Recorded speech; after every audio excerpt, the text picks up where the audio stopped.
Hey guys, what's up? It's me, Pagey here, once again with another video for you guys. And this is my Jessica Jones Season 1 review, and I'm going to try and keep it as spoiler-free as possible.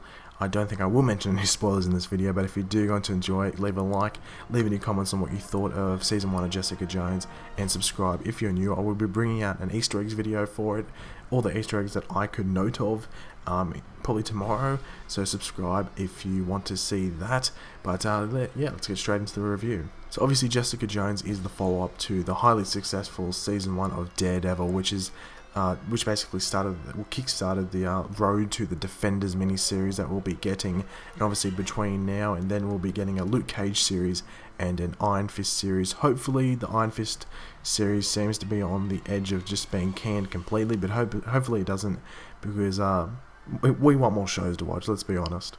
But the thing that Jessica Jones was really going to struggle with before really anyone watched it was the fact that Daredevil was so good.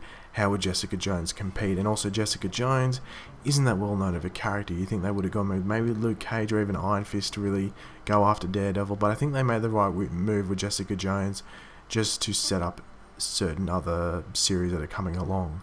So obviously Jessica Jones centers on the namesake of the show, Jessica Jones, who is a gifted woman who obviously got her, well, did not obviously, but got her abilities in a car accident which actually killed her family, and she ends up, going to stay with her now best friend Trish, aka Patsy Walker.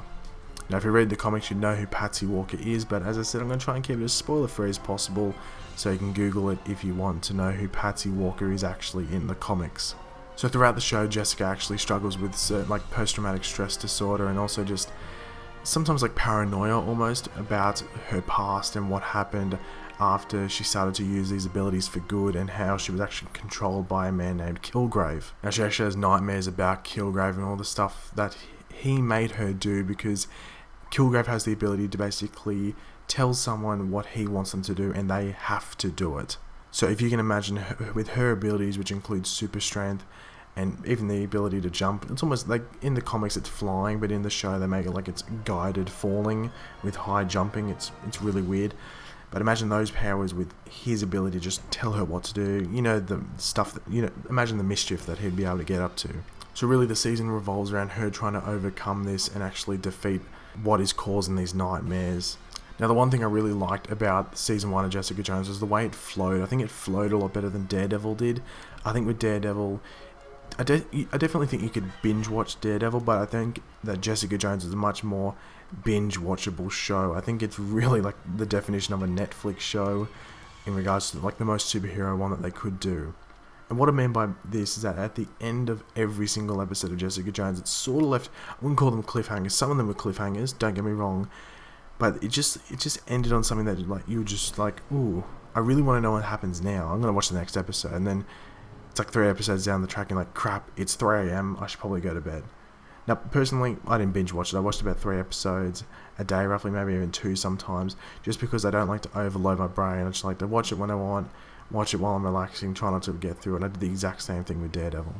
Overall, I thought the acting in this show was pretty good. I really liked the way, in regards to when the main actors were just themselves and then they're actually controlled by Kilgrave. You can actually tell that they're controlled by Kilgrave. You can actually see that they're being controlled by Kilgrave, which I think is really, really cool to see.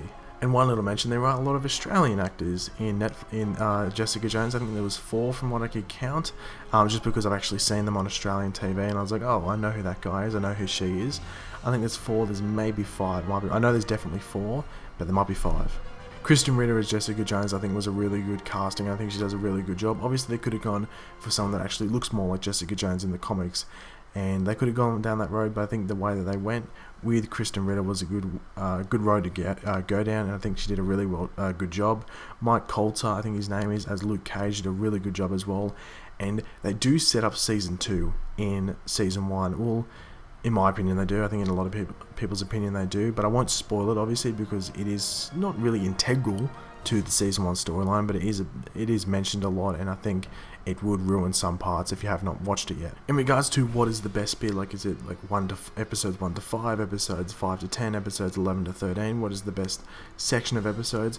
I really think it feels like a 13 episode movie, Jessica Jones, and that's what I felt like Daredevil was like as well. I think it was just a 13 episode movie, this massive movie that you were watching, and it starts off well and ends off well, but it still leaves the door open for obviously a sequel, aka a second season. So I think they do a really good job with this, and I think if you've seen it, you would agree with me. So overall, I have to give Jessica Jones a 9 out of 10.